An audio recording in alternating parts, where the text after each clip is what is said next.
দর্শক শুভেচ্ছা দিন। আসসালামু আলাইকুম। আপনাদের সবাইকে স্বাগত জানাচ্ছি। আমি কনক সারোয়ার আজকের অনুষ্ঠানে। আহ, দর্শক, আজকে আমরা কথা বলবো বাংলাদেশের চলমান পরিস্থিতি নিয়ে এবং বিশেষত আমাদের সেনাবাহিনীর সংক্রান্ত বেশ কিছু ঘটনা ঘটছে, বেশ কিছু বিষয় মানুষের মনে অনেক প্রশ্নের সৃষ্টি করেছে। এই বিষয়গুলো নিয়ে আমরা আজকে কথা বলবো। আজকে আমাদের অতিথি আপনাদের অত্যন্ত প্রিয় মুখ, কর্নেল অবসরপ্রাপ্ত শহীদ উদ্দিন খান। শহীদ ভাই, আপনাকে স্বাগত জানাচ্ছি। আসসালামু আলাইকুম, কেমন আছেন আপনি? ওয়ালাইকুম সালাম। ওয়ালাইকুম সালাম। ভালো আছি, আপনি ভালো আছেন তো? জি শহীদ ভাই, আছি আলহামদুলিল্লাহ। জি জি জি, তো থ্যাংক ইউ। আপনার সাথে কথা বলা প্রয়োজন, কারণ এই মুহূর্তে আপনি সেনাবাহিনী সম্পর্কে এ পর্যন্ত যে বিশ্লেষণগুলো দিয়েছেন, সেই বিশ্লেষণগুলো সাধারণ মানুষ অত্যন্ত ভালোভাবে গ্রহণ করেছে এবং অত্যন্ত তথ্যবহুল এবং টু দ্য পয়েন্ট অ্যাকুরেট তথ্য হিসেবে মানুষ এগুলো গ্রহণ করেছে। তো সেজন্যই বারে বারে আপনার কাছে ফিরে আসা, বারে বারে আপনাকে আপনার সময় নেয়া। তো আমি প্রথমেই একটু যেতে চাই যে অনেকের মনে প্রশ্ন যে আমাদের সেনাবাহিনীর ভেতরে কি হচ্ছে। আপনি জানেন যে সাম্প্রতিক সময়ে লেফটেন্যান্ট জেনারেল পদে জনাব ওয়াকার সাহেবকে পদোন্নতি দেওয়া হয়েছে এবং তাকে গণভবনে প্রধানমন্ত্রীর উপস্থিতিতে নতুন র্যাঙ্ক পরিয়ে দেওয়া হয়েছে, যেখানে জেনারেল আজিজ অনুপস্থিত ছিলেন, সেনাপ্রধান। আবার একদিন পরে জেনারেল আজিজ আবার এনডিসি তে নবনিযুক্ত জনাব আতাউল হাকিম সরওয়ার, তাকে আবার র্যাঙ্ক পরিয়ে দিয়েছেন। তো নর্মালি কাস্টম যেটা আমরা জানি যে প্রধানমন্ত্রীর কার্যালয়ে সাধারণত তিন বাহিনী প্রধান এবং আইজিপি তাদেরকে নতুন র্যাঙ্ক পরিয়ে দেওয়া হয়। তো হঠাৎ করে এই যে পিএসও কে র্যাঙ্ক পরিয়ে দেওয়া, সেনা প্রধানের অনুপস্থিতি, সবকিছু মিলিয়ে কি হচ্ছে সেনাবাহিনীর ভেতরে, এটি সাধারণ মানুষের প্রশ্ন। আপনি কি একটু বলবেন, ব্যাখ্যা করবেন?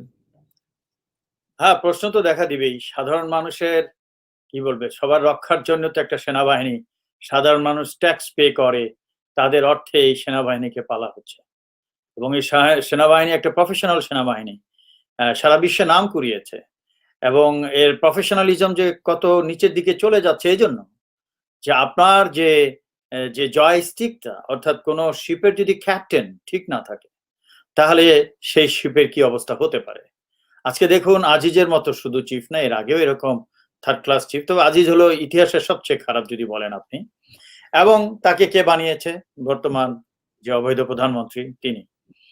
এখন এই অস্বাভাবিক বিষয়গুলো কেন হচ্ছে? আজিজ কিছুদিন আগে ফোনে কথা বলল এবং একটা রাষ্ট্রে বা যে কোনো সমাজে বা যে কোনো কমিউনিটিতে যত ধরনের ক্রাইম হতে পারে সে ক্রাইমগুলো সে স্বীকার করেছে অকপটে। সে আমার সাথে কেন কথাও বলতে ছিল আর কেন এগুলো বললো, দ্যাট আল্লাহ নোস। ওই যে বললাম না, আপনি কখনো নাথিং গোজ আনপেইড, একদিন না একদিন সবকিছু বেরিয়ে আসে। আজকে দেখেন যে একটা সাক্ষী আজকে আজিজ দিয়েছে, এটা তো ডিনাই করেনি তো কেউ, আইএসপি এরও কিছু বলেনি, কেউ কিছু নাম নিয়ে কিছু বলতে পারে না। ডিনাই করার কিছু নাই বর্তমান বৈজ্ঞানিক, আধুনিক বৈজ্ঞানিক যুগে। সে আপনার প্রেসিডেন্টকে জড়িয়েছে যে সব ঠিকঠাক করে তাকে চিফ বানাবে, তার ভাইরা যে টেরোরিস্ট আছে বের করে দিবে। সে প্রাইম মিনিস্টারকে জড়িয়েছে যে জিটি, যে তারেক সিদ্দিক, যে আরেকটা ক্রিমিনাল, মানে আই মিন কি বলে ওটাকে, মাফিয়া ডন তারেক সিদ্দিক, সে সে সব হত্যার পিছনে সে হোতা। এবং জিয়া তার কথা বলেছে, যে জিয়াউল হাসান, যে আনাদার, সে মেজর থেকে ব্রিগেডিয়ার পর্যন্ত হয়েছে কিলিং করে। তারপরে এগুলো তো সে বলেছে পরিবর্তন করতে চাইলে শেখ হাসিনা, অর্থাৎ এই this mother of mafias did not change. তার মানে কি, এই যে একটা কোটরি সৃষ্টি হয়েছে, এটা তো কোটরিও বলবো না, কোটরি তো একটা ডিসেন্সি আছে, এটা একটা গুন্ডাতন্ত্রের মানে একটা চরম অবস্থা এই দেশে। আমি কি বলবো আপনি বলেন? এত কিছু বলার পরেও তারা অ্যাকশন নেয়নি। কার অ্যাকশন নিবে বলেন? সবাই তো জড়িত। আর আজিজের অ্যাকশন নিবে? পুরা ইলেকশনটা করিয়েছে সে 2014 বলেন আর 2018 ডিসেম্বর ইলেকশনে টাকা পয়সা, ক্যাশ টাকা পয়সা ছড়িয়েছে। এগুলো তো কনক্রিট মানে প্রুফ আছে। এরা হলো সবাই এমন ভাবে জড়িয়ে গেছে, এখন একটা টাগ অফ ওয়ার চলছে ক্যান্টনমেন্টে। এই টাগ অফ ওয়ারের মধ্যে কিভাবে কি সিদ্ধান্ত নিবে কিছু কুলকিনারা পাচ্ছে না। ওই বাটপারটাকে ওখানে দেখা গেছে, তারেক সিদ্দিক। তা আপনি বলেন, আমি কি এমনি তার নাম মাদার অফ মাফিয়াস বলেছি? একটা মাফিয়া তার হত্যার প্রমাণ, তার দুর্নীতির প্রমাণ সবকিছু আমি দিয়েছি। তারপরেও সে তার পাশে দেখা যায় র্যাঙ্ক পড়াচ্ছে, তা একটা অপ্রচলিত নিয়ম। সেটা হচ্ছে ওয়াকারকে, লেফটেন্যান্ট জেনারেলকে র্যাঙ্ক পড়াচ্ছে। অর্থাৎ আজিজকে ওখানে যেতে দেওয়া হয়নি। দুইটা কারণ হতে পারে, আজিজ গেলে যদি ওখানে আটকিয়ে ফেলা হয়, অথবা আজিজকে ওখানে এন্টারটেন করা হয়নি, ডাকিনি, মেবি সাম আদার রিজন। কিন্তু লেফটেন্যান্ট জেনারেলকে কখনো প্রাইম মিনিস্টার অফিসে র্যাঙ্ক পড়ানো হয় না। এটা সাধারণত যার যার ফোর্সেস হেডকোয়ার্টারে পড়ানো হয়। যেমন আজিজের এখানে পড়িয়েছে, তারপরের দিন আপনি দেখালেন হাকিমকে পড়িয়েছে, লেফটেন্যান্ট জেনারেল হাকিমকে। That is the tradition. এখন এই যে বিষয়গুলো, এগুলো কিন্তু আমাকে তো অনেকেই যোগাযোগ করছে আর্মির, সার্ভিং, রিটায়ার্ড, আগে তো নিচু লেভেলে করতো, আপনার ক্যাপ্টেন, মেজর, লেফটেন্যান্ট কর্নেল বা কর্নেল, 2-4 জন সিনিয়র অফিসার করতো। এখন সিনিয়র অফিসাররা কথা বলা শুরু করেছে। অর্থাৎ জেগে উঠছে সবাই, নাহলে তো উপায় নাই, সবাই ধ্বংস হয়ে যাবে। আমার বাসা লুট কেন, সবার বাসা লুট হবে, সবাই বিরুদ্ধে দুদকের চিঠি আসবে। সবার দুদকে তো একজন আছে, আল্লাহ রহমতে একজন বসে আছে অনেকদিন ধরে, মাহমুদ না কি নাম। এগুলো তো সব they will all be brought to the count. বেশি দূরে নয় এটা। এই যে টাগোভারটা শুরু হয়েছে, এটা শেষ কোথায় যে ঠিকবে? একটা আর্মিকে নিয়ে, হু আর ক্যারিং দি আর্মস, অর্গানাইজ ফোর্স। বদমাইশ বানিয়েছেন, বদমাইশ এখন বের করে দিয়েছে, আপনারাও বদমাইশ, এখন সলভ করতে পারছেন না। বাট সলভের পথ আছে। মাপ চান, go back to the people. হয় শেখ হাসিনাকে যেতে হবে, না হয় আজিজকে জনগণের জন্য কিছু করতে হবে, দুইটার একটা। যে আমি এই প্রসঙ্গে আসছি, তো আপনি কি মনে করেন যে এখানে একটি প্রচ্ছন্ন দুটি ভাগ হয়ে গেছে আর্মির ভেতরে? একটি ভাগের নেতৃত্বে জেনারেল আজিজ, আরেকটি ভাগের নেতৃত্বে তারেক সিদ্দিক এন্ড শেখ হাসিনা? না, এদের কোন নেতৃত্ব নাই তো। আজিজ অভ্যুত্থান করতে পারবে না, কারণ people will not listen to him. সৈনিকরা তার কথা শুনবে না। হাসিনা আজিজের কিছু করতে পারবে না, হাসিনার কথা শুনবে না। হাসিনাকে মাফিয়া, আপনি জানেন মাদার অফ মাফিয়া নিয়ে গান গাচ্ছে মানুষ গ্রামে আজকাল, আমার কাছে যে পাঠায়। হ্যাঁ, আগে যেমন তার বাবাকে নিয়ে গান গাইছে মুজিব বাইয়া যাওরে, এখন গান গাচ্ছে মানুষ মাদার অফ মাফিয়া রক্ষা দাওরে। এই অবস্থা। তো আর্মি, পুরো আর্মিটা ন্যাশনাল ইন্টারেস্টের জন্য, জনগণের জন্য দাঁড়িয়ে আছে। তারা এইসব বদমাইশদের আদেশ আর শুনতে চায় না। আর্মির মধ্যে ভাগ নাই। আর্মি, নেভি, এয়ারফোর্স সবাই একসাথে আছে। শুধু টপ লেভেল গুলো যে চোর বাটপাট গুলো, এদের ভাগাভাগিতে সমস্যা হয়ে গেছে। আপনি আপনি একটু আগেই যে বলছিলেন যে হয় শেখ হাসিনাকে জনগণের জন্য কিছু করতে হবে, না হয় জেনারেল আজিজকে কিছু করতে হবে। তো কি করতে হবে আপনি কি মনে করেন? জেনারেল আজিজের এই মুহূর্তে কি করা উচিত? আমার টেলিফোন ডিসকোর্সটা শুনে থাকেন তার সাথে, আমার যে টেলিফোনের কথাবার্তা হয়েছে তার সাথে, আমি তাকে একটা সাজেস্ট করেছিলাম যে তুই দোস্ত গণতন্ত্রের স্বার্থে যদি তুই রিজাইন করিস, যেটা আগের চিফরা যদি করতো, আজকে গণতন্ত্র অনেক শক্তিশালী হতো। তুই করলে, তুই আমার চিফ হয়েছিস, গর্ব করব তখন যখন রাষ্ট্রের স্বার্থে, গণতন্ত্রের স্বার্থে যদি কিছু করিস, বিকজ আই হ্যাভ ডান ইট। আমার লেভেলে আমার যতটুকু করার জনস্বার্থে বা গণতন্ত্রের স্বার্থে আমি করেছি, এখনো করে যাচ্ছি। আমি তাকে বলেছি। এখন সে কি করতে পারে? অভ্যুত্থান তো প্রশ্নই ওঠে না। জনগণের কাতারে সেও যেতে পারে। হি ক্যান সে যে ভুল, আমার ইলেকশনটা করিয়েছেন আমাকে দিয়ে, অতএব আমি রিজাইন করব এবং সেনাবাহিনীকে বলবো জনগণের কাতারে চলে যান শেখ হাসিনাকে উৎখাতের জন্য। অতএব শেখ হাসিনাকে সে বাধ্য করতে পারে যে আমি যে আমারটা তো জানেন কোটি কোটি মানুষ অ্যাকসেপ্ট করেছে যে নতুন কনস্টিটিউশন করা, শেখ হাসিনা স্টেপ ডাউন, একটা পর্ষদ তৈরি করা এবং রেফারেন্ডাম করে জনগণের ক্ষমতা চলে আসা। কিন্তু এখন একটা ইলেকশন দিলে যদি আরেকটা পার্টিও আসে, ওই লুটপাট, চুরি বা বাটপাড়ি চলতে থাকবে। যতদিন না আপনি কনস্টিটিউশন তৈরি না করেন, যতদিন না আপনি, শুধু কনস্টিটিউশন না, সেই সাথে সকল ডিপার্টমেন্টের ডেমোক্রেটিক ইনস্টিটিউশনস সবগুলার আইন কানুনও এক পার হইতে হবে। আছে তো, ফার্স্ট কনস্টিটিউশনেই আছে যে those laws which are inconsistent, অর্থাৎ যে আইনগুলো এই কনস্টিটিউশনের আইনের সাথে অসামঞ্জস্যপূর্ণ, সেগুলো চেঞ্জ করতে হবে।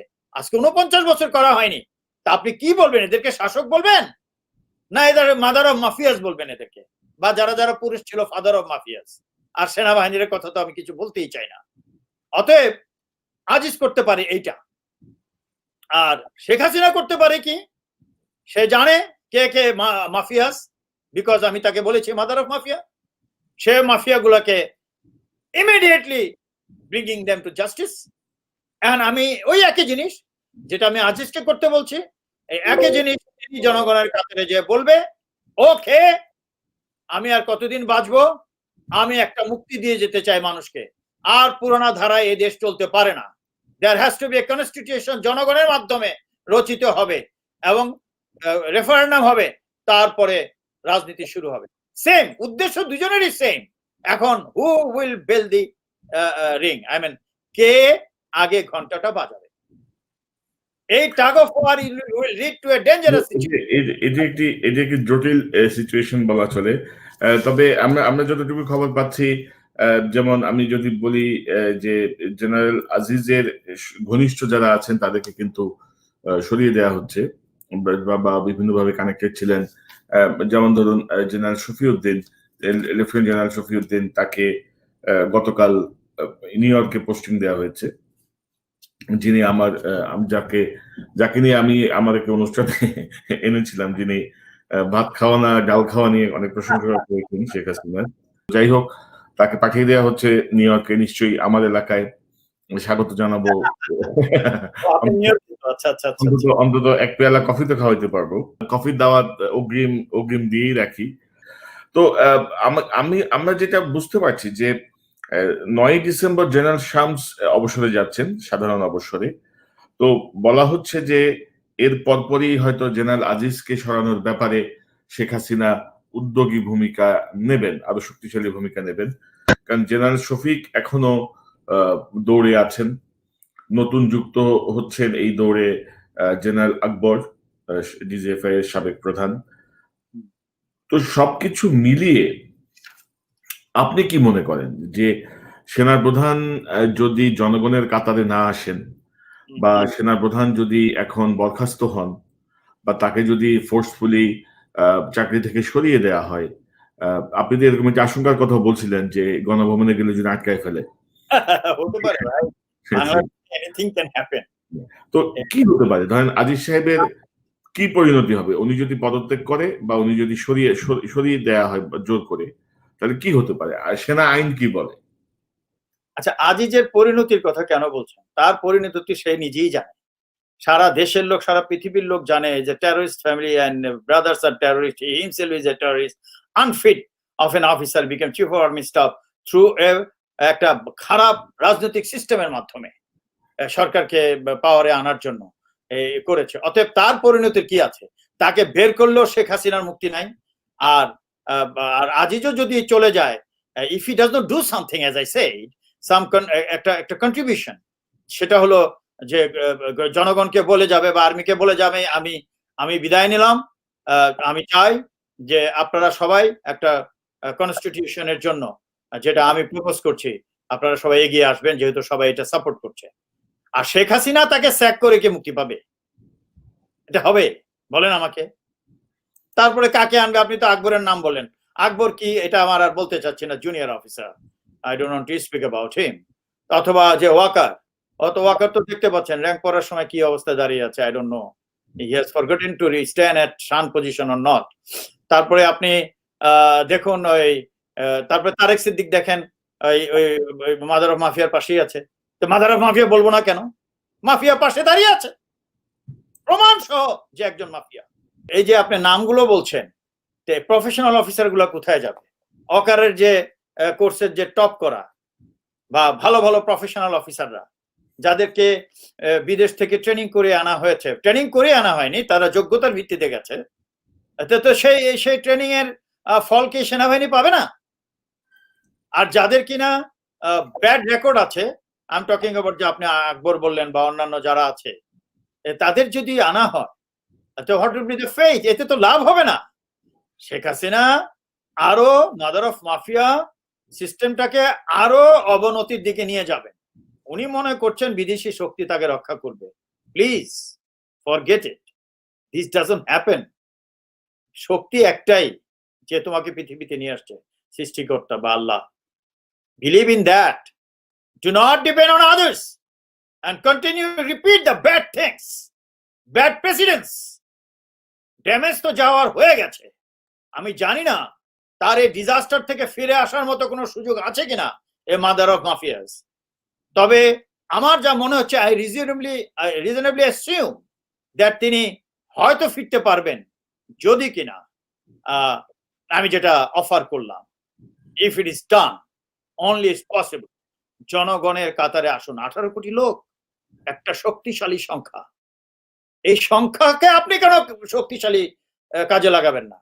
Why are you thinking about Aziz কাজিজ, এই তারিক সিদ্দিক, আনকুত, এদেরকে নিয়ে চিন্তা করছেন কেন আপনি? তার মানে you are also that. You prove that you are not that. Then I will not call you mother of mafia. I will call you mother of democracy. So do it. Save the country. And don't depend on others. Make your own country strong enough. তো এই জায়গাটা তো আমরা তো কথা বলছি, এবং ধরুন যে সেনাপ্রধানের যে ফোনালাপ, এই ফোনালাপের পরে আসলে সেনাপ্রধান যা বলেছেন তাতে তো আসলে তারিক সিদ্দিক সহ একটি গ্রুপের বিরুদ্ধে কঠোর অ্যাকশনে যাওয়ার কথা। সেনাপ্রধান যে পরিস্থিতিতেই বলুন, তিনি কিছু সত্যি কথা বলেছেন কিন্তু এইসব ক্রিমিনালদের বিপক্ষে। তো ক্রিমিনালরাই তো ওনার আশেপাশে এখনো, আপনি যেটি বলছিলেন, র্যাঙ্ক বাড়াচ্ছে, ঘুরে বেড়াচ্ছে। আমি শুনতে পাচ্ছি যে এই যে general Shafiq, lieutenant general Shafiq এখন তারিক সিদ্দিকীর একমাত্র পছন্দের মানুষ, যাকে তিনি বসানোর জন্য আপ্রাণ চেষ্টা করছেন। তো এনাফ ইজ এনাফ, এই জায়গাটা কখন তারা বুঝতে পারবেন? কখন তারা বুঝবেন যে এনাফ ইজ এনাফ, এখন আমরা দেশের জন্য কিছু করি? আপনি একটা কথা বাঙালিরা বলে সবসময়, রতনে রতন চিনে। তারেক সিদ্দিক ভালো মানুষ চিনবে কি করে? চোর বাটপারকে তো চিনবে। যে শফিকের যে আমি জানি না শফিক সম্পর্কে, আপনি যেহেতু ডকুমেন্টারি দেখিয়েছেন, ইজ মাই জুনিয়র অফিসার, তাই যদি হয়ে থাকে, তার যদি এরকম করাপশন হয়ে থাকে, তো তারেক সিদ্দিক ভালো মানুষ খুঁজবে কোত্থেকে? রতনে রতন চিনবে না।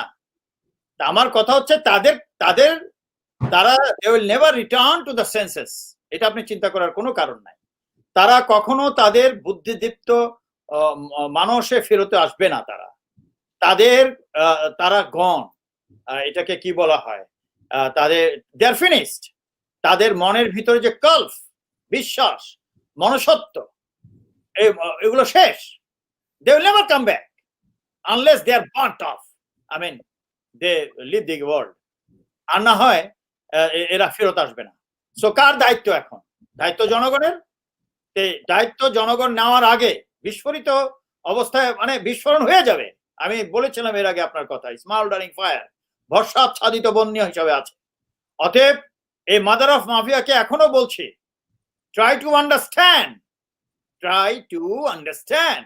The situation. I want that you don't behave the way you have been behaving for a few years. অতীতে যে বছরগুলোতে আপনি যেই চিন্তাধারা ভাবে কাজ করেছেন, মাফিয়াদের মাধ্যমে দেশ চালিয়ে ধ্বংস করে দিয়েছেন দেশকে, ওখান থেকে ফিরে আসুন। বারে বারে উন্নতি হয়েছে বলুন না প্লিজ, এটাকে উন্নতি বলে না। ওই ব্রিটিশ আমলেও ওই যখন হয়েছিল, আপনার হার্ডিন ব্রিজ হয়েছিল, ওই পদ্মা, যে পদ্মার উপরে আপনি এক যুগ ধরে একটা ব্রিজ বানাচ্ছেন, ওই ব্যবসা চালিয়ে যাচ্ছেন একটাই।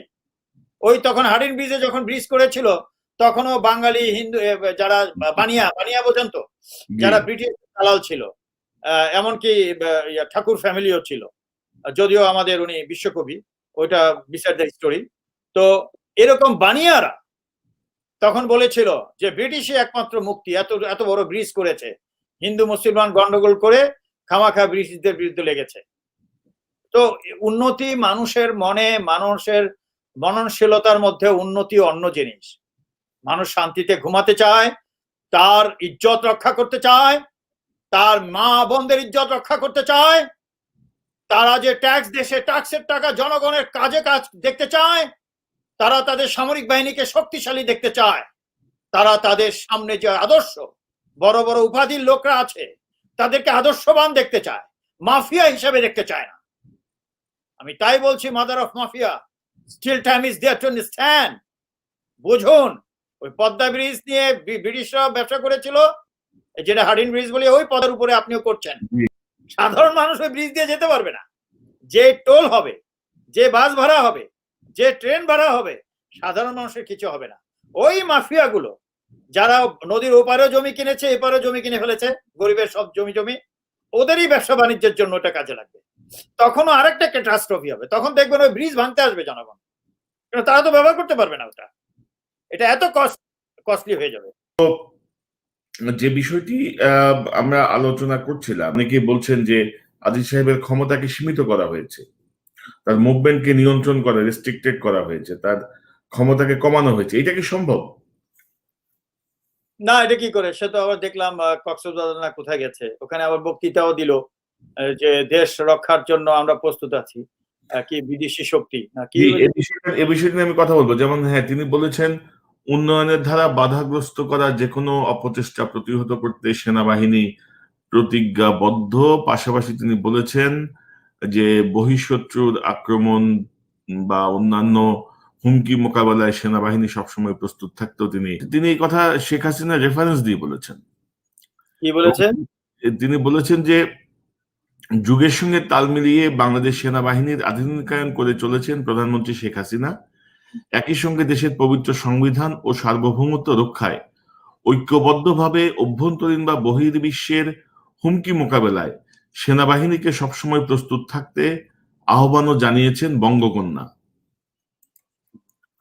হাউ ডাজ হি ডিফাইন যে আভ্যন্তরীণ শত্রু বা আভ্যন্তরীণ থ্রেট? আর্মির আভ্যন্তরীণ থ্রেটের তো তার কোনো কাজ নাই। সেটা হলো আপনার যদি বন্যা ঝড় হয় বা ইমার্জেন্সি ডিক্লেয়ার করে তাহলে ঠিক আছে, that is different. But what is the threat? আভ্যন্তরীণ threat, how does he want to mean about this? একটা যদি আমরা বলি সো কল্ড ডেমোক্রেসি সোসাইটিতে, আরেকটা বলেছে বহিঃশক্তি। বহিঃশত্রু কি? হি শুড ডিফাইন কোনটা বহিঃশত্রু। হ্যাঁ, 10 লক্ষ বার্মিজের মতো একটা দেশ, বার্মার মতো 10 লক্ষ রিফিউজি ঢুকালো, you people could not do anything. 49 বছরে বলেই বেড়াচ্ছ যে আর্মি অনেক শক্তিশালী হয়েছে, you could not do anything to Burmese army like, তারা এই এত বড় একটা অপরাধ করে, মানে কি বলবেন আপনাকে, হিউম্যান রাইট ভায়োলেশন যাকে বলে, অর্থাৎ এই যে এতগুলো শরণার্থীকে পাঠালো, এই যে অমানবিক, চরম অমানবিক একটা বিষয়, you could not do anything. আর বহিঃশত্রুর কথা বলছে, আমার তো মনে হয় এরাই সব বহিঃশত্রু। বাইরের শত্রু দরকার নাই তো। বহিঃশত্রু তো মানুষ বলছেই যে আজিজ তো কাজিজ তো তারেক সিদ্দিক তো শেখ হাসিনা, এরাই তো বাংলাদেশে বহিঃশত্রু আসার দরকার নাই তো। এদের মতো লোক থাকলেই বিদেশিরা অ্যাক্সেস পাবে। বহিঃশত্রুর আগেই তো আমরা আমাদের যারা এজি, আপনি যাদেরকে বলেন আইজি বলেন, আইজিজ, ইন্টারেস্ট গ্রুপ, ইন্টারেস্ট গ্রুপস তো দেশকে মানে ফোকলা বানিয়ে ফেলছে ইতিমধ্যেই। তো এই জায়গায় কি কারো কোনো দায়িত্ব নাই? আপনি বহিঃশত্রু করছেন। বহিঃশত্রু কি কেন? শুধু আভ্যন্তরীণ শত্রু যে সামনে যেগুলো দেখা যাচ্ছে, কেউ কাকে ঘায়ল করতে পারছে? বহিঃশত্রু তো পড়ার কথা। হাসিনা না পারছে আজিজকে সরাতে, বিকজ সবাই তো ইনভলভ। আজকে পুরো জাতি, সারা পৃথিবী জানতে পেরেছে তাদের সম্পর্কে। না পারছে তারেক সিদ্দিককে সরাতে। শত্রু তো নিজের সামনে আছে, একজনকে একজন সরাতে পারছে না, যাদের জন্য তাদের পজিশন একদম অত্যন্ত ভালনারেবল হয়ে গেছে, কি বলে, নাজুক হয়ে গেছে। একজনকে একজন সরাতে পারছে না। বহিঃশত্রু আসলে তুই কি করবি? What will you do? You cannot face the enemies you have in front of you. Crore crore টাকা লুট হয়ে গেছে, ব্যাংক লুট হয়ে গেছে। আপনি জানেন কি করছে? আমার বিরুদ্ধে যে বলেছে আমি নাকি টাকা ছাপিয়েছি, বুঝছেন? টাকা ছাপিয়ে বিদেশে নিয়ে গেছে। আমি জানি না টাকা ছাপিয়ে বাংলাদেশে, অথচ আসল টাকা যারা পাচার করেছে, কোটি কোটি টাকা পাচার করেছে, মাদার অফ মাফিয়াস জানে, সবাই জানে। আজিজ বিদেশে ব্যবসা কোথায় করেছে, এগুলো আসবে ভবিষ্যতে, ঠিক আছে? তো এগুলো ফেস না করে বহিঃশত্রু, এইসব গল্প 49 বছর ধরে বলতেছে, মানুষ হাসে এগুলা শুনলে। সেনাপ্রধানদের মুখের থেকে শুনলে সেনাপ্রধান কি বলবে? এগুলো হলো মাফিয়া প্রধান, উপপ্রধান। এদের কাছ থেকে এইসব কথাই তো শুনবেন 49 বছর ধরে মানুষ যা বলে আসছে। মানুষ হাসে এগুলা শুনলে। বহিঃশত্রু তো কি, আভ্যন্তরীণ শত্রু, ফাজিল কোথাকার। রাষ্ট্র শেষ করে দিচ্ছ। রাষ্ট্রে আজকে আপনি জানেন the catastrophe that going on, এগুলা করার আরেকটা কারণ হচ্ছে হলো এই যে মানুষ অভাবে মারা যাচ্ছে, তারপরে এই যে রোগে ভাইরাসে যে মারা যাচ্ছে, এটার সঠিক মানে এই যে ট্রিটমেন্টটা কিভাবে হবে বা এর যে আপনার সঠিক পরিসংখ্যান, আপনার পরিসংখ্যান না থাকলে how do you fight it out? আপনি তো ফাইটই করতে পারবেন না। তারপরে এত বড় একটা যে আপনার দেশে দুর্ভিক্ষ সহ সবকিছু চলছে, এটার দিকে খবর নাই। দুর্ভিক্ষ তো একটা বহিঃশত্রু এবং ভাইরাসও তো একটা বহিঃশত্রু। What is you control this? এটা তো কন্ট্রোল করতে পারিসনি। সিএমএইচ অনেকে মারা গেছে। ওই যে নানা রকমের ঘটনা ঘটিয়ে একটার পর একটা ঘটিয়ে করোনার বিষয়টা তো একদম আলাদাই করে, মানে একদম আড়ালে নিয়ে যাওয়া হয়েছে। পাশাপাশি এই যে সরকারি যে ব্রিফিং টিফিং ছিল এগুলো সব বন্ধ করে তারা এক ধরনের স্বাভাবিক পরিস্থিতি দেখাতে চাচ্ছে। তো আমাদের দেশের জন্য প্রচন্ড দুঃখজনক যে আমরা এত অসহায়। আমি বলবো সাধারণ জনগণকে, শেষ পর্যন্ত শেষ হয়ে যাবেন, কিন্তু আপনারা যদি নিজের দেশ নিজে রক্ষা না করতে পারেন, এই 2-4 গুন্ডা দিয়ে শেষ হয়ে যাবেন। আপনি জানেন আওয়ামী লীগের নেতারাও ফোন করে আমাকে, বিএনপি অন্যান্য নেতারা তো আছেই, এবং কি তৃণমূলের, যে আমরা রাজনীতি করেছি দেশের জন্য, কিন্তু এখন তো রাজনীতি নাই। আপনি যে স্যার বলেন গুন্ডাতন্ত্রের কাছে আমরা কিছুই না। আমাদের হয় গুন্ডা হতে হবে, না রাজনীতি ছাড়তে হবে। তাহলে এইসব কথা বললে সুইসাইড করেন, আপনি রাজনীতি করেন, এইসব কথা বলেন, জনগণ অর্গানাইজ করেন এবং আপনাদের সংবিধান, রাষ্ট্রের সংবিধান যেটা প্রয়োজন সেটা করুন। বা আপনার যে আওয়ামী লীগ বা আপনার যে বিএনপি, আপনার যে ছাত্রদল, ছাত্রলীগ, তাদের যে ঐতিহ্য যদি ভালো হয়ে থাকে, ভালো ফিরিয়ে আনুন। পার্টি ছাড়বেন কেন? পার্টি যারা চলতে দিচ্ছে না তাদের মাইনাস করুন এবং রাজনীতি যেন ভালো মতো করতে পারেন সেই সংবিধান করুন। এই যে একটা মূর্তি নিয়ে চলছে, আপনি এটা কেন করছে? এখন শেখ হাসিনা ইস্যু খুঁজছে, এরা ইস্যু নিয়ে তো আসছে রাজনীতিতে, বুঝতে পেরেছেন? সততার সাথে তো রাজনীতি করেনি, ইস্যু বের করছে যে একটা ইস্যু টিস্যু যদি দেওয়া যায় তাহলে তো। দেখেন মামুনুল হক, আপনি তো দেখালেন বোধহয় কালকে না পরশু, মামুনুল হক আবার বঙ্গবন্ধু কন্যা টন্যা বলে বেশ সম্মান টন্মান করে কথা বলতেছে। তার মানে কি দিস ওয়াজ কন্ট্রোল? এই কথা তো আমি আপনার আজ থেকে 1-1.5 মাস আগে যে আপনার এখানে বক্তব্য রেখেছি, আমি বলেছি না যে এরকম রায়ট বা কোনো একটা ইন্টারনাল সমস্যা সৃষ্টি করবে, all are control by Sheikh Hasina. এই যে বিরোধী দল যেগুলো দেখতে পাচ্ছেন রাস্তায়, ছাত্র আছে কতগুলা, আবার যে বদভূত করে কথা বলে এগুলো কতগুলো আছে, এগুলা সব ডিজিএফআই পে করে। লোকগুলো আসে, জড়ো হয়, চলে যায়, পৃথিবীকে দেখায় আমাদের দেশে ডেমোক্রেসি প্র্যাকটিস হচ্ছে। আর এখন এই যে মৌলভী সাহেবরা নেমেছেন, এটা এই ছবিগুলো পাঠাচ্ছে ওয়েস্টার্ন কান্ট্রিতে যে আমাদের দেশে এরা আবার উগ্র ইসলামিক দলগুলা জেগে উঠছে। আমি বলবো আপনারা যারা নেমে আসছেন একটু বুদ্ধিমান হন। ইসলামে যেটা আছে যে রাষ্ট্র নায়ক যদি খারাপ হয় তার বিরুদ্ধে কথা বলুন। আপনারা তো তার বিরুদ্ধে কিছুই বলছেন না। মূর্তি বানাচ্ছে কি বানাচ্ছে না, ওটা মূর্তি না মূর্তি পূজা না ভাস্কর্য, ঠিক আছে, এটা তো বড় সমস্যা না। এই সমস্যার সমাধান করা যাবে, এটা আমাদের হাতেই আছে। তার চেয়ে বড় সমস্যা যেটা লক্ষ লক্ষ মানুষ না খেয়ে মরছে, রোগে মারা যাচ্ছে, দুর্নীতি হচ্ছে, দেশ বিক্রি হয়ে যাচ্ছে, সেটার বিরুদ্ধে নামান না কেন আপনারা? আপনারা ডাক দিলে, আমি এর আগে বলেছি আপনাদেরকে যে ফ্রান্সের প্রেসিডেন্ট কি বলেছে মহানবীর বিষয়ে, আপনারা নেমেছেন, আলহামদুলিল্লাহ, নামা উচিত বলেছে, প্রতিবাদ করেছেন, কোনো করেননি, কোনো ভায়োলেন্স করেননি, ঠিক আছে। কিন্তু রাষ্ট্র শেষ হয়ে যাচ্ছে, আপনার নিজের দেশ, তাদের জন্য নামেন না কেন? আপনারা তো নামলেন ভাস্কর্যের বিরুদ্ধে, এখন আবার তার যার ভাস্কর্যের বিরুদ্ধে নেমেছেন তার পক্ষে সুন্দর বঙ্গবন্ধু টঙ্গবন্ধু বলে জাতির জনক মা, তারপরে কি তার মাদার অফ মাফিয়াকে বললেন যে জননেত্রী, দেশের উন্নতি করতেছে, দিস দ্যাট। এগুলো কি হচ্ছে আমি কিন্তু আসলে বুঝে উঠতে পারি না। এনারা কি ইসলামের নর্মস ফলো করছেন নেতাগুলো? আমি সাধারণ যারা আসে তাদের কথা বলছি না, কি নর্মস ফলো করছেন? এই যে mother of mafia Sheikh Hasina থেকে ধ্বংস করে দিচ্ছে, এটা নিয়ে তো কেউ কিছু দুইটা কথা বলছেন না। এই বিরোধী ছাত্রগুলো যে আছে, এই যে টেলিফোনে কথা হলো, এত বড় দুর্নীতির কথা, ক্রস ফায়ারের কথা, তারপরে আপনার টেররিস্টদের ছেড়ে দেওয়ার কথা, টাকা ভাগাভাগির কথা, আজিজ তো নিজেই স্বীকার করেছে যে আমি আমার ভাতিজাদের দিছি, এটা কি দুর্নীতি হয়ে গেল গা? আমি তো আপনার আত্মীয়কেও দিয়েছি, তারেক সিদ্দিককে বলছে। এই যে এত বড় বড় একটা কাহিনী ঘটলো, এটা নিয়ে তো আপনারা যারা মৌলবী যারা আছেন, আপনারা যদি চেতেন এবং অন্যান্য দেশবাসীকে নিয়ে এই সরকারকে উৎখাত করে গণতন্ত্র ঠিক করতে পারতেন। আপনি জানেন যে সাম্প্রতিক সময়ে সরকার বা ঢাকায় মিছিল মিটিং নিষিদ্ধ করেছে বাংলাদেশে, ঢাকায় না শুধু সব জায়গাতেই। তো কি মনে করেন আপনি হঠাৎ করে কেন মিছিল মিটিং নিষিদ্ধের বিষয়টি আসলো, তাও 16 ডিসেম্বর মাসে? আমি তো বললাম আপনাকে, আমরা তো ঘোষণা দিয়েছি যে একটা গণ অভ্যুত্থান হতে যাচ্ছে এবং সেনাবাহিনী, এয়ারফোর্স এবং সকল বাহিনী যারা টপ লেভেলের ডিরেকশন বাদে সবাই রাস্তায় নামবে। আপনি চিন্তা করতে পারবেন না, চিৎকার করে কান্না করে, আমি তো স্যার বলছে স্যার রেকর্ড করেন স্যার, অফিসার্স আদার র্যাঙ্কস চিৎকার করে কান্না করে আর সহ্য হচ্ছে না স্যার। আজকে বায়তুল মোকাররম থেকে আমার একটা মিছিল বের হয়েছিল গত শুক্রবার, এবং ওখানে আমার বাবাও নামাজ, অনেকের বাবারা আসে না, আর্মি অফিসারের বাবা, আত্মীয় স্বজন, শ্বশুর আসে, এসে বাকির মোকাররমে নামাজ পড়তে যায়।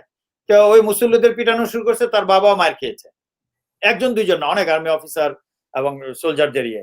আমার সহ্য হচ্ছে না স্যার, কোন রাষ্ট্রে আছি, বাবা একটু বেড়াতে আসছে, একটু বায়তুল মোকাররম দেখতে চাইছে, ওখানে নামাজ পড়ে আজকে মার খেলো। এই যে বিষয়গুলো, এগুলো যদি শেখ হাসিনা না বুঝে আপনি যদি নিষিদ্ধ করেন, কে নিষিদ্ধ করবে? যখন নেমে আসবে নিষিদ্ধ রে ভাই, নিষিদ্ধ কি বলবো আর। হ্যাঁ, পাকিস্তান তো অনেক কিছু করেছিল, পেরেছে। এই যে আপনার 71-এ, তারপরে 75-এ যেটা ঘটেছে, কিছু করতে পেরেছে। তারপরে তাদের মতো এত বড় শক্তিশালী সামরিক সরকার 90-তে অভ্যুত্থানে চলে গেছে। ওই অভ্যুত্থানের আগে যদি এরকম একটা জনবান্ধব কনস্টিটিউশন ড্রাফট করে ওই অভ্যুত্থানটা হতো, আজকে দেশ সোনার দেশ হতো এই 30 বছরে। আপনি জানেন অভ্যুত্থানটা সুন্দর ছিল, ওই একই অভ্যুত্থান হবে এখন। সেনাবাহিনীর লোক জনগণের সাথে থাকবে, পুলিশ সবাই। কিন্তু এবার প্রোগ্রাম দেওয়া আছে। আমি বলেছি, আমি কনস্টিটিউশন ড্রাফট করেছি, how the constitution should be. জনগণ এটা পড়বে, জনগণকে জানানো হবে। এখন মিডিয়ার যুগ, জনগণই বলবে এটা কি কি হওয়া উচিত, কি কি হওয়া উচিত না। কনস্টিটিউশন হবে, সকল ডিপার্টমেন্টের আইন কানুন পরিবর্তন হবে। কেউ রাজা না এই দেশে, প্রধানমন্ত্রীও রাজা না, ডিসি, টিওনো, এমপি কেউ রাজা না। জনগণের ট্যাক্সের টাকা চলে। This has to B understood. অতএব সেইভাবেই হবে, গণ অভ্যুত্থানই হবে। এইসব নিষেধাজ্ঞা দিয়ে লাভ হবে না। শেখ হাসিনা, মানুষ হও, মানুষ হও। তুমি ভয়ের মাধ্যমে পৃথিবী কেউ জয় করতে পারে না। Try to capture the heart of the people. If you do not do it, people will do it. তুমি তো টের পেয়ে গেছো কিছু একটা ঘটতে যাচ্ছে, কিন্তু এই কোথায় চলে, পুলিশই তো জয়েন করবে। ভাই পুলিশ ফোন করেন আমাকে, উনি কি শোনেন কান পেতে? পুলিশ, আর্মি, নেভি, এয়ারফোর্স আমাদের বক্তব্যগুলো জোরে জোরে দিয়ে একসাথে শুনে। আপনি কাদেরকে দিয়ে নিষেধাজ্ঞা পালন করবেন? ওই একা বেনজিরকে দিয়ে, একা আজিজকে দিয়ে? পুলিশই তো ঘুরে যাবে, গণেশ উল্টে যাবে। একটা কথা আছে না, উল্টে গেছে, আই এম টেলিং ইউ। অতএব কোনো রক্তারক্তি হওয়ার আগে পুলিশ তারপরে কিছু থাকবে, গোলাগুলি করবে, দিস দ্যাট। একটা মানুষের জীবন বা আহত হওয়ার আগে আমি মাদার অফ মাফিয়াসে বলবো, do everything so that people tells you mother of democracy. I will withdraw that. আমি উইথড্র করলে জনগণ বলবে না, আমার বিশ্বাস। এখন গ্রামে গঞ্জে তো গান গাচ্ছে, ওই গানটা উঠে যাবে। আমি একটু অন্য শেষ প্রসঙ্গে যাব, তার আগে একটু বলি যে সামগ্রিকভাবে আপনি এই গত কয়েকদিনের যে সিচুয়েশন, সেনাবাহিনীর এই যে পদোন্নতি, অবসরে যাওয়া, ভাস্কর্যের আন্দোলন, সভা সমাবেশ নিষিদ্ধ করা, তারপরে যে পতাকা দেয়া বা সবকিছু মিলিয়ে আপনি যদি সার্বিক পরিস্থিতি যদি একটা লাইন আপ করতে চান, তাহলে কি মনে হচ্ছে আপনার কাছে দেশ কোন দিকে যাচ্ছে? দেশ তো কোনো দিকে যাচ্ছে না, থমকে আছে, শুধু মুখে যাচ্ছে। মুখে উন্নতি হচ্ছে, মুখে সবকিছুই হচ্ছে মুখে। আপনি চিন্তা করেন ভাস্কর্যের সমস্যাটা কেন আনলো সরকার এবং কাদেরকে উস্কে দিল? ভাস্কর্যের বিরুদ্ধে কথা বলো, মূর্তি না ভাস্কর্য না মূর্তি। মানে আপনি চিন্তা করে দেখেন, এটা একটা আমাদের রাষ্ট্রীয় সিদ্ধান্তের বিষয়। শেখ হাসিনা কিন্তু এ নিয়ে কোনো কথা বলে নাই। যে এত কিছু ঘটছে, সে তো রাষ্ট্রের চিফ এক্সিকিউটিভ, সে মানে ধরে নেন অবৈধকর যাই হোক, কোনো কথা বলছে না। কারণ কি? সে তো এটা চাইছে যে একটু গন্ডগোল হোক। এই গন্ডগোল দিয়ে যত বছর থাকা যায়। এটাই তো তার টেকনিক। এবং আজিজের বিষয়টা হওয়ার পরে সবাই তখন they should have pulled up their socks. বিশেষ করে শেখ হাসিনা তাকে তো ইমপ্লিকেট করা হয়েছে। তার তো অ্যাকশনে যাওয়া উচিত। অর্থাৎ অ্যাকশনে যে বাড়ি পাঠানো, আরো অনেক কিছু করা উচিত। একটা ডেঞ্জারাস জিনিস বেরিয়ে আসছে। সেটা না করে সে কি করে আজিজকে সরাবে, স্মুথলি সরাতে তো পারছে না। বিকজ সবই তো একসাথে চুরি বাটপারি করেছে এবং ইলেকশন হাইজ্যাক করেছে। সেটা পারছে না। এখন অন্য কাউকে বানানো যায় কিনা? ওয়াকার তো অনেক জুনিয়র, তারই কোর্সের সিনিয়র অনেক আছে। হ্যাঁ, তাদের ফার্স্ট ম্যান হলো হুমায়ুন, হুমায়ুন। তারপরে আছে আরো অনেকে আছে, নাম বলতে পারছি না, মতিউর পসিবলি একজন। তারপরে আছে আকবর, আপনি বললেন, এরকম আরো অনেক আছে। এর মধ্যে ভালো মন্দ তো বাছাইয়ের কিছু নাই, সবাই অ্যাঙ্গেল ওই একটাই, যেটা আমি একটু আগে বলেছি। অতএব দেশের অবস্থা খুবই ভার্নারেবল এখন। এবং যদি সরকার কোন বড় একটা ক্যাটাস্ট্রফি বা রক্তারক্তি, আহত নিহত অবস্থা যদি সৃষ্টি না করেন, কেন মানুষের দেওয়ালে পিঠ থেকে গেছে, তাহলে যদিও এখন অবৈধ হোক যাই হোক সরকারের ধরে আছে তো একটা position, if they do not act, তাহলে কিন্তু জনগণ তো অ্যাক্ট করবে এবং সফলও হবে। তখন that will not be a good precedence. সেটা পৃথিবীর কাছে একটা ভালো উদাহরণ হবে না। তবে এটা ঠিক, এই গণ অভ্যুত্থানে একটা আমূল পরিবর্তন আসবে।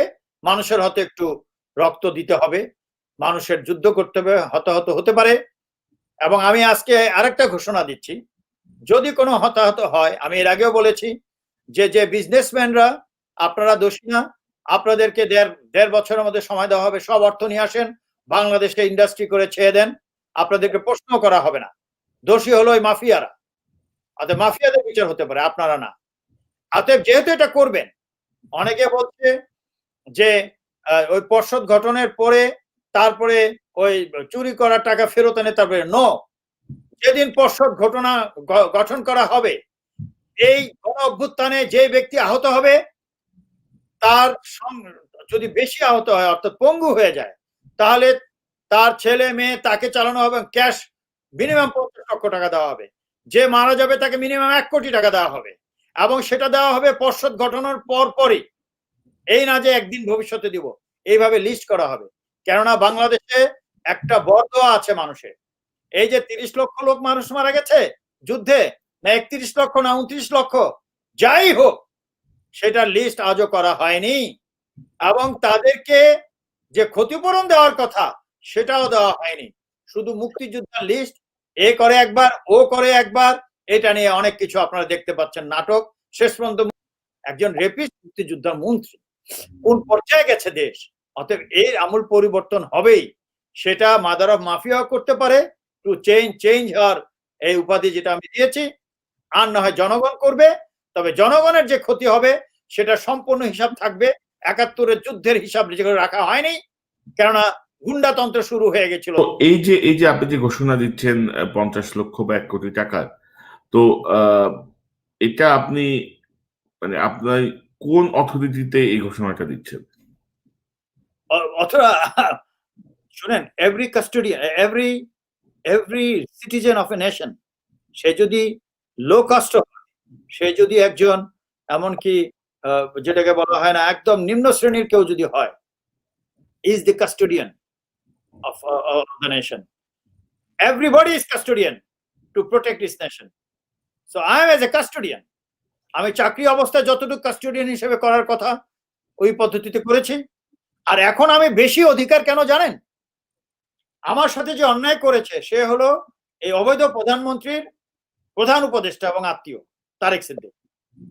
এবং আমি অফিসিয়ালি, আমি যে বললাম না আমরা ব্যাটেল প্রসিডিওর ফলো করি এজ এ মিলিটারি অফিসার, আমি 1.5 বছর ধরে অফিসিয়াল যা দেওয়ার দরকার এখান থেকে ব্রিটিশ ল ফার্মের থেকে আমি পাঠিয়েছি, কি বলে, লিগাল নোটিশ পাঠিয়েছি। তারপরে 7 মাস তারেক সিদ্দিককে এই লিগাল নোটিশ পাঠানোর আগে আমি জানতে চেয়েছি কেন তুমি আমার লোকদেরকে ধরে নিয়ে গেছো, হত্যা করেছো, এবং আমার ভাই এখনো একজনের খবর নেই, আমার সম্পত্তি লুট করেছো, সব আপনারা সব জানেন। তার কোনো উত্তর দেয়নি। উত্তর দেনই বলেই তো আমি অথরিটি পেয়েছি। কেন রাষ্ট্রের সর্বোচ্চ পর্যায়ে আমার সাথে অন্যায় করেছে, আমি বিচার চেয়েছি, বিচার পাইনি। তার মানে রাষ্ট্রের অন্যদের সাথে কি করা হয়েছে এটা তো অত্যন্ত সহজে অনমীয়। অতএব আমার রাইট আছে শেখ হাসিনার বিরুদ্ধে, তারেক সিদ্দিকের বিরুদ্ধে, আজিজের বিরুদ্ধে দেশকে রক্ষা করতে। আমি স্যাক্রিফাইস করেছি সেনাবাহিনী থাকতে, আমি আমার চাকরি স্যাক্রিফাইস করেছি, অন্যায়ের বিরুদ্ধে লড়েছি, কারো কাছে মাপ চাইনি। এখন করছি, তারা অন্যায় করেছে এবং শেখ হাসিনাই এবং তার অত্যন্ত নিকটের অ্যাডভাইজার এবং অন্যায় করেছে। অতএব I have the right to challenge her, কারণ আমি তাকে লিখেছি 1.5 বছর আগে। আইনগত দিক যা আছে তা অ্যাডজাস্ট করেছি, তিনি সেটা না করে আমাকে ভুয়া কেসে যাবজ্জীবন কারাদণ্ড দিচ্ছে, ইত্যাদি ইত্যাদি দিচ্ছে। অতএব আমি জনগণকে বলেছি গত 1.5 বছর ধরে, আগে জনগণকে ভালো মতো চেনেনি, এখন কোটি কোটি মানুষ ডাকছে। দিট ইজ দ্য অথরিটি। অথরিটি কি বিসিএস পাস করে আসতে হয় নাকি, বা আইসিএসবি পাস করে আর্মি অফিসার হয়ে অথরিটি আনতে হবে নাকি? জনগণ যেটা সঠিক ভাবে সেটাই তো অথরিটি। তো আপনি যে কথাটি আপনি বলছেন বা আমরাও যেটি শুনতে পাচ্ছি বিভিন্ন দিক থেকে, যে একটি গণ অভ্যুত্থান হচ্ছে, হবে, বা আমাদের সকল বাহিনী জনগণের পাশে এসে দাঁড়াবে। তো আপনি কি এই গণ অভ্যুত্থান প্রক্রিয়ার সঙ্গে যুক্ত? অফকোর্স, আমি তো ঘোষণাই দিয়েছি। এই গণ অভ্যুত্থান শুধু নয়, গণস্বার্থে আমি ছোটবেলা থেকেই করে আসছি। আমি এখনো তো বলছি, আমি তো বিদেশে আছি, শেখ হাসিনা বের করুক না আমার ক্যারিয়ার। একটা যদি অফেন্স পায়, ক্ষুদ্রতম যদি অন্যায় পায় আমার জীবনে কোনো ক্যারিয়ারে, আই চ্যালেঞ্জ।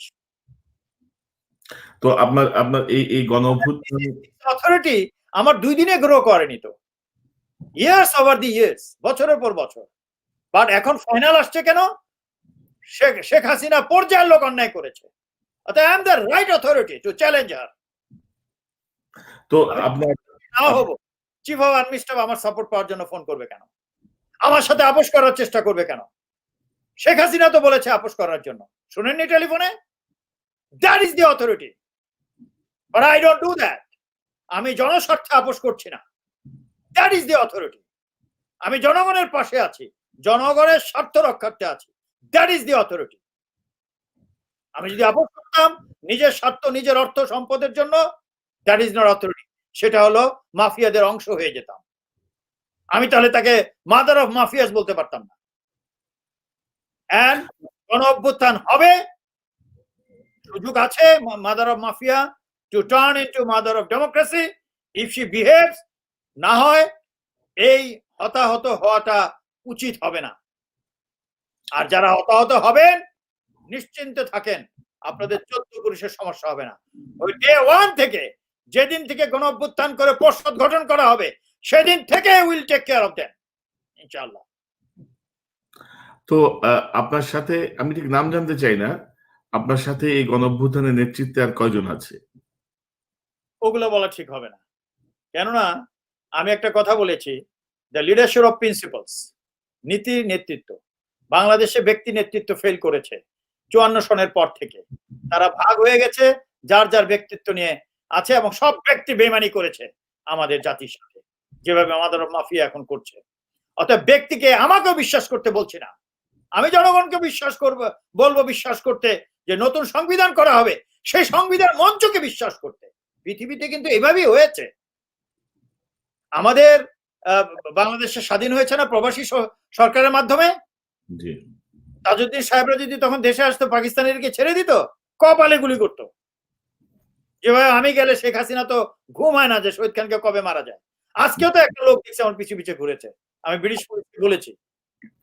তো সেম, আপনি আমাদের যত মহানবী রসুলগণ আছেন, তারা কি নিজের দেশে থাকতে পেরেছে? বিদেশে চলে গেছে। ডক্টর হোসেমিন দেশে থেকেছে, বিদেশ থেকে করেছে। তারপরে আপনার ইরানের যেটাই হোক, ইসলামিক হোক আর যেটাই হোক, যত অভ্যুত্থান ঘটেছে পৃথিবীতে, সব হয় জঙ্গল থেকে, এদের হিন্দু ধর্মেও আছে পবন, সেও তো জঙ্গল থেকে রাজাদের বিরুদ্ধে, এবং অনেকে বৌদ্ধ ধর্ম যে হয়েছে, সেও তো জঙ্গলে একা থেকে চলে গিয়েছিল, তাই না? সো অল এই ডাকাতদের থেকে দূরে থেকে মানুষকে জাগরণ করেছে, এজন্য স্যাক্রিফাইস করতে হয়, উৎসর্গ করতে হয়, মজা করতে হয় না। That's what I am telling, যে নামগুলো যদি বলি এখন, মনে করেন 12 জন আছে আমার, আমি নাম জানতে চাচ্ছি না। 6 জন দেখা গেল আমার সফল হওয়ার 2 দিন আগে বিক্রি হয়ে গেল, তো গেল তো আমার সব শেষ হয়ে। এই জন্য বলছি ব্যক্তিতে বিশ্বাস করা যাবে না।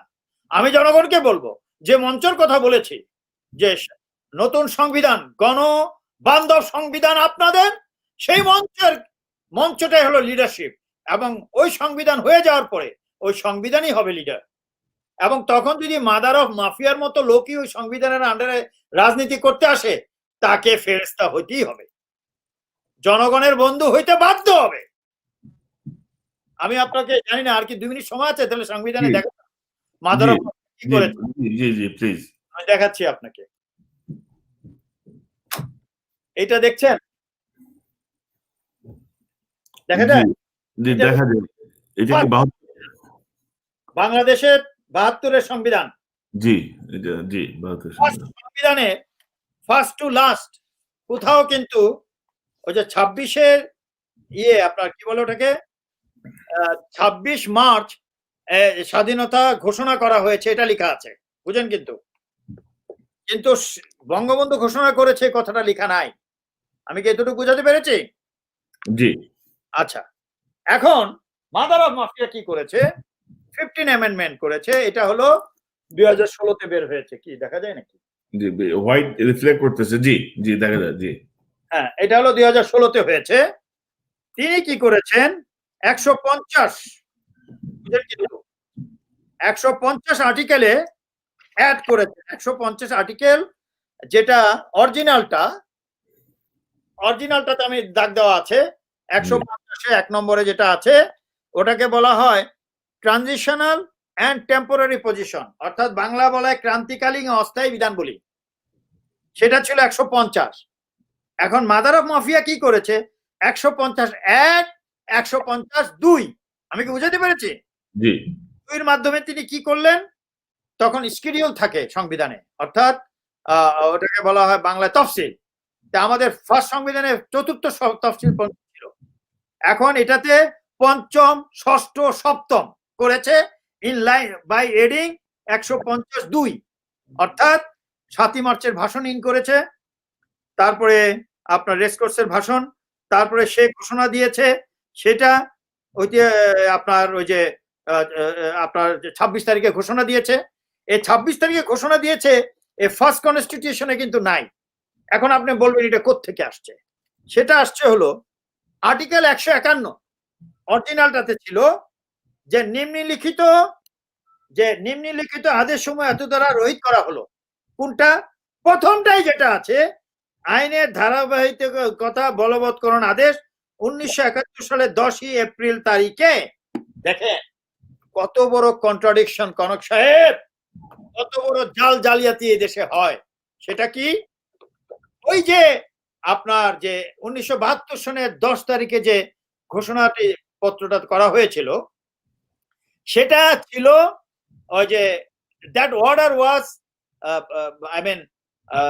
রিপিলড বাই ফার্স্ট কনস্টিটিউশন। এটা দ্বারা কত নম্বরে? 151-তে। বুঝেন? কিন্তু 151 আর্টিকেলে, সেই 151 আর্টিকেল একইভাবে এখনো আছে নতুন কনস্টিটিউশনে, অথচ সেটাকে ভায়োলেট করে তারা ঘোষণা শেখ মুজিব দিয়েছে বলে 150-এর 2 অ্যাড করেছে। আপনি কি বুঝতে পেরেছেন বিষয়টা? বাতিলও আছে, আবার অ্যাডও করেছে।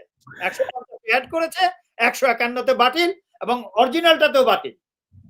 আরো অনেক কিছু আছে। এই জন্য বলছি যে কনস্টিটিউশন। আর 26শে মার্চের বিষয়টা হচ্ছে, ধরুন প্রথম সংবিধানে তো শেখ মুজিবুর রহমান নিজেই বেঁচে ছিলেন, তিনিও তো বলেন যে আমি করেছি, বলেন নাই যে আমি ঘোষণা করছি। নাই। এখন 1972 সনের 10ই এপ্রিলের ঘোষণায় সেটা একটা অর্ডার ছিল, ওই অর্ডারের মধ্যে লেখা আছে শেখ মুজিবের কথা, কিন্তু ওই অর্ডারটা আমি মুক্তিযুদ্ধের একটা বইয়ের মধ্যে পেয়েছি, সেটা আবার ছাপিয়েছে 2005-এ। আমার কথা হচ্ছে ওটাতে কি ছিল অরিজিনালি ইউসুফ সাহেবের সাইন করা, that is also a question. But যদি থেকেও থাকে, সেটা তো তিনি বাতিল করেছেন 151 নম্বর আর্টিকেল অনুযায়ী। ফার্স্ট কনস্টিটিউশনে, এবং এই কনস্টিটিউশনে বাতিল আছে, পরবর্তী সকল কনস্টিটিউশনে এটা বাতিল আছে। How can you add this? মানে বুঝেন এই বিষয়টা? বুঝতে পারছি। আচ্ছা, আবার 15 অ্যামেন্ডমেন্টে আরেকটা জিনিস দিছে, মজার বিষয় আমি আপনাকে বলা উচিত। জোট চুরির একটা সীমা আছে দেশে। আপনি তো জানেন সংবিধানের যে ৭টা কি আছে? এটা হলো সংবিধানের প্রাধান্য, যেটা হাইয়েস্ট ল, জনগণ যে মালিক, সংবিধান এটা বলে দিচ্ছে প্রজাতন্ত্রের সকল ক্ষমতার মালিক জনগণ। ঠিক আছে, এখন এখানে মাদার অফ মাফিয়া অ্যাড করেছে ৭ ক।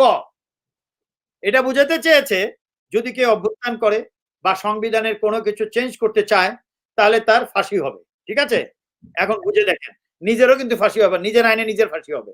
কিভাবে বলি, এখানে যে ৭-এর ক, ক্ষয় কি আছে?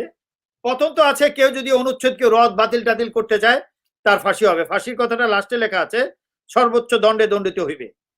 এখন ক খ কি আছে? এই সংবিধান বা ইহার কোন বিধানের প্রতি নাগরিকের আস্থা, বিশ্বাস, প্রত্যয় প্ররাহত করিলে কিংবা উহা করিবার জন্য উদ্যোগ গ্রহণ বা ষড়যন্ত্র করিলে তাহার ওই কার্য রাষ্ট্রদ্রোহিত এবং ওই ব্যক্তি রাষ্ট্রদ্রোহিতের অপরাধে দোষী হবে।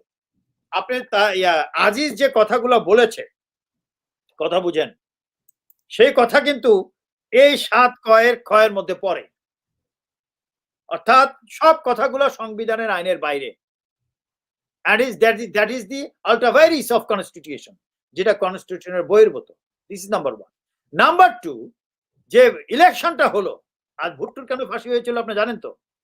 এই যে এই ইলেকশন, এই যে মাদার অফ মাফিয়া যে ইলেকশন করলো, এই ইলেকশনের উপরেই ভুট্টো এই বইটা লিখেছে জেলখানায় বসে। জি। If I am assassinated, Zulfikar Ali Bhutto.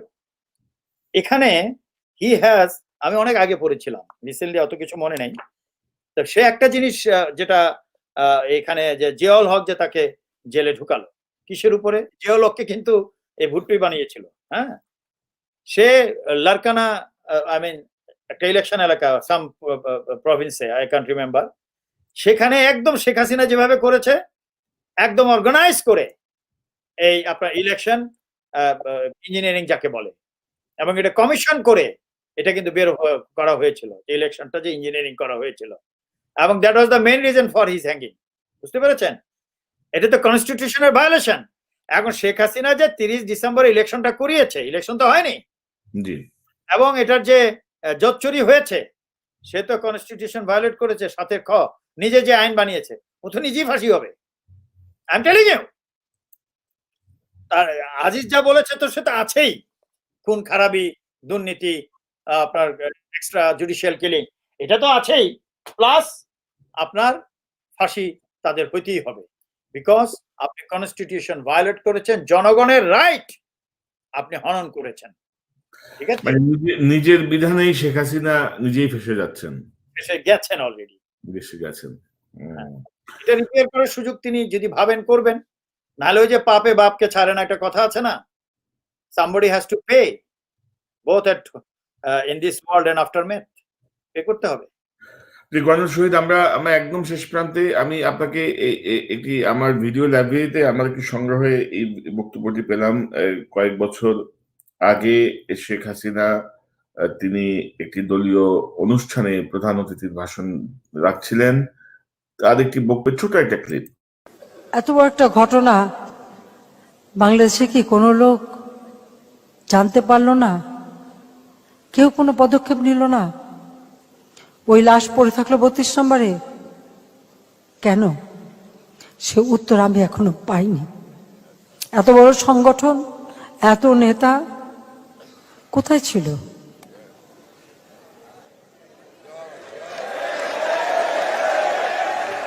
মাঝে মাঝে আমার এটা জানতে ইচ্ছে করে যে কেউ সাহসে ভর দিয়ে এগিয়ে আসতে পারলো না। এই যে শেখ হাসিনার এই যে উপলব্ধি, আপনি কি মনে করেন যে গত 12 বছরে শেখ হাসিনা যেভাবে দেশ চালিয়েছেন, বা 12 বা 14 বছর যদি বলি, আপনি কি মনে করেন যে যদি কম্পেয়ার করেন দুই শাসন ব্যবস্থা, 72 থেকে 75 এবং 2008-9 থেকে বর্তমান সময় পর্যন্ত, এই বক্তব্যের আলোকে আপনার পর্যবেক্ষণটা কি হবে? দেখেন, 1975 সনে আমি ক্লাস 5-6 এ পড়ি, অফকোর্স তাই 7 এ পড়ি। এখন বিষয় আছে। উনি যেভাবে কাঁদছেন, ওই যে কান্নার ব্যবসা আমি একবার বলেছিলাম না আগের বক্তব্যে? উনি যে কাঁদছেন, উনি যদি মিন করেন যে তখনকার কেউ কি ছিল না আওয়ামী লীগের? হ্যাঁ, আওয়ামী লীগ তো তখন ছিল না। তখন তো বাকশাল ছিল। আওয়ামী লীগ তো ওর ফাদারই কবর দিয়েছে। তো কেউ কি আসলো না আমার দলের? তখন তো তার দল ছিল না, বলে লাভ কি? বাট কেউ এগিয়ে আসেনি। তো উনি যদি মিন করেন, এইটা মনের ভিতর থেকে মিন করেন যে সত্য ঘটনাটা ঘটেছিল, দুঃখজনক। তাহলে উনি আ আজকে যে বিহেভটা করছে জাতির সাথে, সেটা যায় না। অর্থাৎ তিনি তাহলে আমি বলব বছরের পর বছর একটা কান্নার ব্যবসা করেন। আর তিনি যদি মিন করে থাকেন, তাহলে তিনি রাজনৈতিক শক্তিকে নিয়ে বিশ্বাস করতেন, রাজনৈতিক শক্তি নিয়ে দেশ চালাতেন, গণতন্ত্র থাকতো দেশে। তিনি তারেক সিদ্দিক, আজিজ, চোর, গুন্ডা, বদমাইশ এদেরকে নিয়ে দেশ চালাতেন না। এখন সে গুন্ডা বদমাইশদেরও ম্যানেজ করতে পারছেন না। ওই যে ফ্রাঙ্কেনস্টাইন, এই কথা তো সত্য। আপনি ফ্রাঙ্কেনস্টাইন সৃষ্টি করবেন, তারা আপনাকে খাবে। এটা পৃথিবীর নিয়ম। তাহলে কান্নাকাটিটা নাটক। এখন আমি তো একটা প্রমাণ দেখাচ্ছি আপনাকে। এখানে একটা বই আছে আমার। আমার মোটামুটি তারেক সিদ্দিক কতগুলো বই বাংলাদেশে ডাকাতি করছে আমি জানি না। এই একটা বই দেখতে পাচ্ছেন? জি, লিগ্যাসি জি। Legacy of Blood, জি, অ্যান্থনি মার্কানহাস লিখেছেন। জি। এটার ফার্স্ট পেজেই আছে, শেখ হাসিনাকে জিজ্ঞেস করেছে, 10 years after Mujib death, his daughter Hasina told me that she could not get the agreement of relatives and neighbors in their home place, village of Tungipara to erect suitable monument. People affect differently when you are not in power. প্রশ্ন হচ্ছে, কত সুন্দর কথাটা পরে বলেছে। অর্থাৎ সে তখন পাওয়ারে ছিল না, এরশাদ তখন পাওয়ারে। মৃত্যুর 10 বছর পরে জিজ্ঞাসা করছে মাসকারেনহাস। শেখ হাসিনা তখন দুঃখ করে বলেছে যে আমার বাবার কবরের উপর একটা, ওটা কি বলে, স্মৃতিস্তম্ভ নাকি, একটা লোকরে রাজি করাতে পারেনি টুঙ্গিপাড়ার বাড়ির আশেপাশে কাউকে। তো উনি কি বুঝতে পারছেন যে তার নিজের বাড়ির লোকরাই মানে মৃত্যুটাকে কিভাবে নিয়েছে? I am sorry to say this. তিনি নিজেই স্বীকার করেছেন। আমি তো তখন ছোট, আমি তো ইতিহাস থেকে বলছি। তো তারপরে আবার বলেছে মাসকারেনহাস, মানুষ পাওয়ারে থাকতে একভাবে কথা বলে, পাওয়ার থেকে চলে গেলে আরেকভাবে কথা বলে। তো উনি এখন পাওয়ারে আছেন, কথাগুলো ওইভাবেই বলছেন কেঁদে কেঁদে। For what? আরে ভাই, আপনার অ্যাকশন দেখতে চাই তো। আপনার বাবাও তো এইভাবে বলেছে, দুর্নীতি আমার ডানে বায়ে কম্বল খেয়ে ফেললো, দিস দ্যাট। কজনকে উনি জেলে ঢুকিয়েছিলেন? উনি তো আরো রেপিস্টকে ছেড়ে দিয়েছেন। সেই রেপিস্ট এখন মন্ত্রী, তার মেয়ের মন্ত্রী। শুধু রেপ করেনি, হত্যা করেছে একটা নববধূকে। আর সে মুক্তিযোদ্ধা মিনিস্ট্রি লিড করছে। আর আমাদের যে কতগুলো মহিলা পুরুষ যে রাস্তায় নেমেছে যে ধর্ষণের বিরুদ্ধে সংগ্রাম করতে, তারা তো প্রথম ওকে টেনে বের করা উচিত ছিল মিনিস্ট্রি থেকে। You are the first rapist, তোমাকে দিয়ে শুরু করলাম আমরা, বা শেখ হাসিনা তাকে স্যাক করে এটা করা উচিত ছিল। এগুলো কান্নার অভিনয়। ওনার এখনো সময় আছে, আমি আবারও বলছি, এগুলা দেখার কোনো দরকার নাই। তিনি কিছুদিন আগে, কালকে আপনি যে একটা ভিডিও দেখালেন তার, সে বলছে কিছুই যাবে না, সাথে কি বুংবাং বললেন আর কি।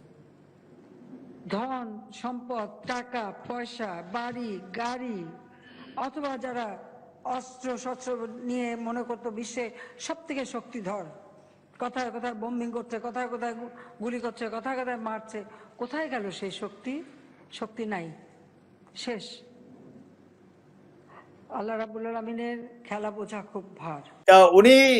উনি যে কথাগুলো বললেন, এগুলো হলো আগেকার আমলের রাজনৈতিক ব্যবসা। উনি তো একই কাজ করছেন। কথায় কথায় গুলি করে মেরে দিচ্ছে, কথায় কথায় যাবজ্জীবন কারাদণ্ড। হ্যাঁ, অস্ত্র শস্ত্র যার আপনার লাইসেন্স অস্ত্র তাকে আপনি এই দিচ্ছেন, আর আপনার এই র্যাবকে বানিয়েছেন আপনার মারণাস্ত্র, আপনার নিজের লোকদের হত্যা করছেন, পুলিশকে বানিয়েছেন মারণাস্ত্র, তারপরে ভোট চুরি করছেন, সবকিছু তো আপনিই করছেন। যে দোষগুলো বললেন আপনি তো করছেন। এগুলো কি, এসব ভনিতার তো কোনো কারণ নাই। এসব বলে লাভ আছে? এসে মানুষের মন গলে না। আপনার হিপোক্রেসি দিন শেষ, মানুষ এগুলো বোঝে। এগুলো দিয়ে মানুষকে কনভিন্স করতে পারবেন না। কাজ করে কনভিন্স করেন। এই কথা তো আপনি 2012-তে বলেছিলেন, আপনাকে ছাড়া সবাইকে কেনা যায়। পার্লামেন্টে বলেছেন। যাদের কেনা যায় কজনকে ধরেছেন?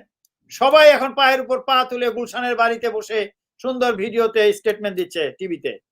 সবাই দেশে বিদেশে বেগমগঞ্জ না বেগম কি বেগম পাড়া না কি যেন হ্যাঁ এগুলোর খোঁজ নিতে পারেন না আপনি? বেগম পাড়াটারা কেন তার ছেলে তার মেয়ে সম্পর্কে জয় যে তার ছেলে, তারপরে তার মেয়েকে নিয়ে যে কি নাম যেন পুতুল, এই যে কথাগুলো উঠতেছে এগুলো কি ডিফেন্ড করেছেন উনি? এগুলো কি ডিফেন্ড করছে? যাই হোক, কন্ট্রোল করতে পারেননি যেহেতু এখন মনের কথা বলতেছেন, ধর্মের কথা বলতেছেন, আপনি কি বলে তাহাজ্জুদ পড়েন, ঠিক আছে, তো ধর্মের কাজ করেন, নাহলে তো রেহাই পাবেন না, তো রেহাই নাই, আই এম টেলিং ইউ। তো সেজন্য আমি বলতেছি যে যেহেতু আপনি ইসলামের কথা বলেন বা যে ধর্মের কথাই বলুন না কেন, সেই ধর্মের বইগুলো পড়ুন, সে অনুযায়ী কাজ করুন, নাহলে এর পরিণতি আপনাকে ফেস করতে হবে। এইসব ডিসকোর্স দিয়ে লাভ হবে না। জি কর্নেল শহীদ, আমরা আজকের অনুষ্ঠান শেষ করতে চাই। আপনার জন্য সর্বশেষ 30 সেকেন্ডে যদি আপনি কোনো মন্তব্য বা কোনো বার্তা দিতে চান, 30 সেকেন্ডে আপনার সঙ্গে একটু নিতে চাই। আমি সেটা বলবো, আপনি একটা প্রশ্ন করেছেন যে গণ অভ্যুত্থানের আপনি কি লিড দিচ্ছেন বা অথরিটি কিনা। আমি আবারও বলছি, ব্যক্তি নেতৃত্ব নয়, নীতির নেতৃত্ব, অর্থাৎ কনস্টিটিউশন হবে জনগণের, সেই মঞ্চটার নেতৃত্ব। প্রত্যেকটা জনগণ নেতা, প্রত্যেকটা জনগণই কর্মী। অতএব এই অভ্যুত্থান হবে গণ অভ্যুত্থান যদি কিনা Sheikh Hasina mother of mafia নিজেকে মাদার অফ ডেমোক্রেসি করার চিন্তা করেন।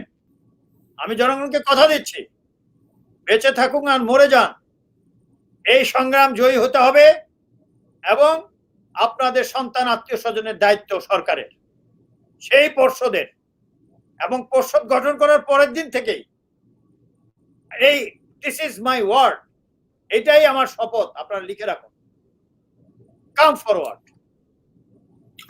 ধন্যবাদ, উৎসর্গ হলেও ইনশাআল্লাহ। Thank you. ধন্যবাদ কর্নেল শহীদ আপনার মূল্যবান সময়ের জন্য। দর্শক, আপনারা যারা এতক্ষণ এই অনুষ্ঠান দেখলেন, আপনাদের সবাইকে অসংখ্য ধন্যবাদ জানাচ্ছি।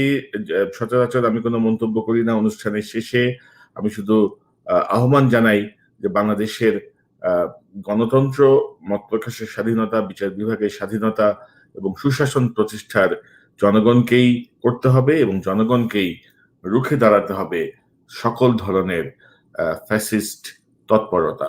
কারণ জনগণের শক্তি রোখার মতো কোন ফ্যাসিস্ট এ পর্যন্ত পৃথিবীর বুকে জন্ম নেয়নি, পৃথিবীর ইতিহাস তাই বলে। দর্শক ভালো থাকুন, আবারও দেখা হবে ইনশাল্লাহ। আসসালামু আলাইকুম।